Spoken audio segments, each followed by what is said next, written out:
Welcome to Unfolded. This is the series where I analyze different pop culture media. And today we're talking about Flash games and how you and I can still play them. Morning, fellas. I'm Dustine, and today we're going to talk about Flash games and how you and I can't play them. I want to get this straight. I never owned a console. Well, back in 2012, the 8th generation of consoles released. The Xbox One, the PlayStation 4, the failure. But I didn't need any of those fancy consoles to play a game. I have my old compact laptop here that sadly is now dead.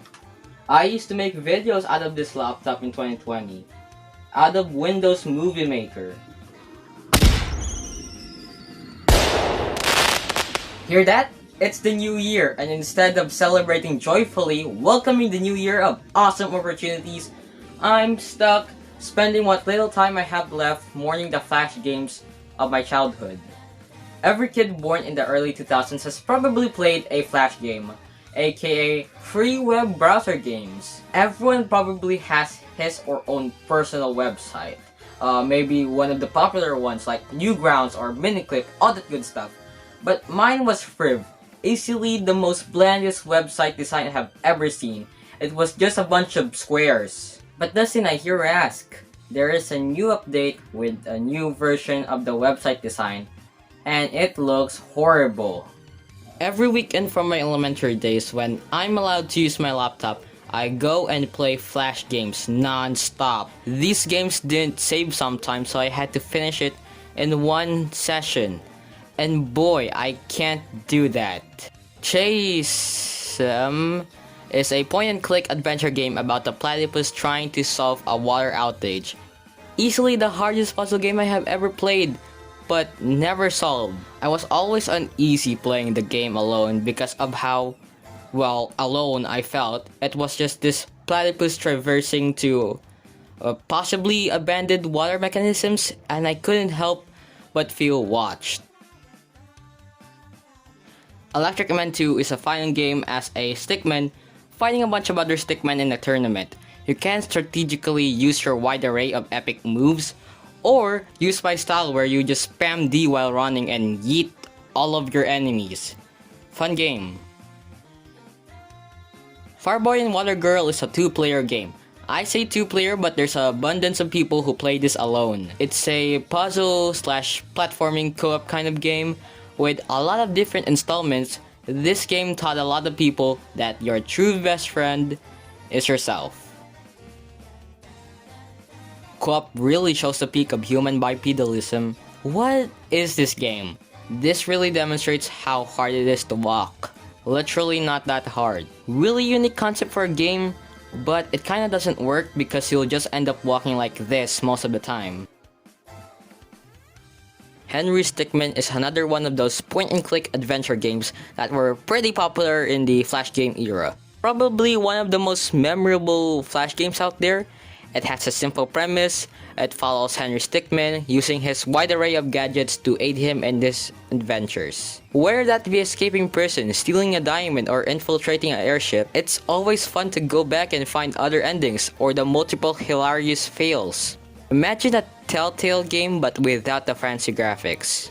I mean, for some reason it is my second most popular video, and with the last game released on Steam in a collection, it definitely solidifies its place in the Flash game history. Battle Masters is this turn-based RPG battle game where you can play as Fireboy, Bowgirl, Swordboy, or Nick Fury, using rock, paper, scissors to determine who gets a turn, therefore not really being a turn-based game. Use different abilities, items, skills to win. There is a secret final boss called the Holy Light, and I see really little to no mention of him online, to the point that it's this close to being lost media. The special move cutscenes are so satisfying to watch when you're the one dealing it. If you get attacked by a special move, the cutscenes are just dang long to watch. Buckle up, because we're finally going to talk about the game that involves ghosts and scaring people. Scary Maze Game. Hunt the House is a cute game where you scare the heck out of people to the point where they either die or run outside due to fear. I really like the art style here, and breaking plates, possessing dolls, mirrors. It's a really fun game. So we're finally going into the I don't own a console, so I guess I just have to play the Flash counterparts of it instead section of the video. Since I don't own a console, I'm too broke to have one, so that's the only choice I have. Portal, the Flash version, is a clever demake of the original Portal. I don't really know if you can really call it a demake since it's not official, but this is mainly focused on the platforming and puzzle aspects instead of the more clever storytelling beats of the original game. That means no final GLaDOS boss battle, which really is a little anticlimactic. Super Smash Flash is the web counterpart of Smash Brothers and features many unique characters like Chibi-Robo, Waluigi, and more anime characters than the actual game. I had tons of fun with this considering I don't own a Switch. I main Sora because I love Kingdom Hearts. I mean, who doesn't, right? Sonic Flash has a really small amount of content. With 2 zones and 2 bosses, it feels kind of empty, but there are special characters that you can play the game with, like Tails, Sonic, Knuckles, Cream, Amy, and hey, even Edgy Sonic.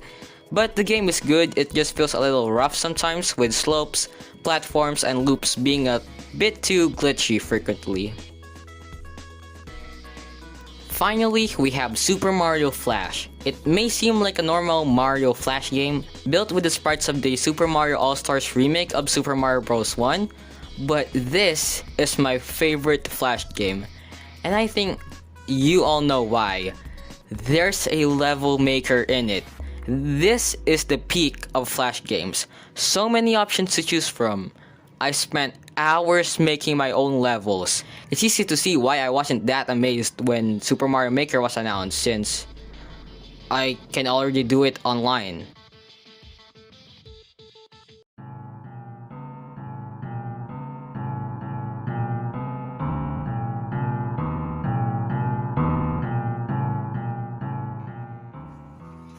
Well, it's finally the new year. Yay! They're gone. No, this can't be. There has to be some way that we can still play these games. If there was only some way. Hold on, I have to take this. Hello, this is Dustine speaking. Hey, have you heard of this new and popular game called Friday Night Funkin'? No, I haven't played the game, but I'll check it out.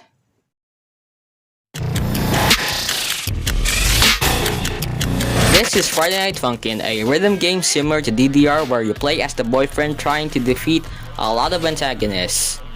This is a game that perfectly captures that early 2000s feel of web games. It truly has the essence of Flash games captured for a game in the modern era. There are a lot of characters like Pico, Tankman, and the spooky kids from Senor Pello that are from early Flash origin. With that being said, I don't think this is the solution for our problems, since we can't play the actual Flash games that we grew up with. It just captures the feel of those Flash games that we grew up with. However, we do have Flash game preservation for that. Yeah, this whole video is just an excuse for me to talk about Friday Night Funkin'.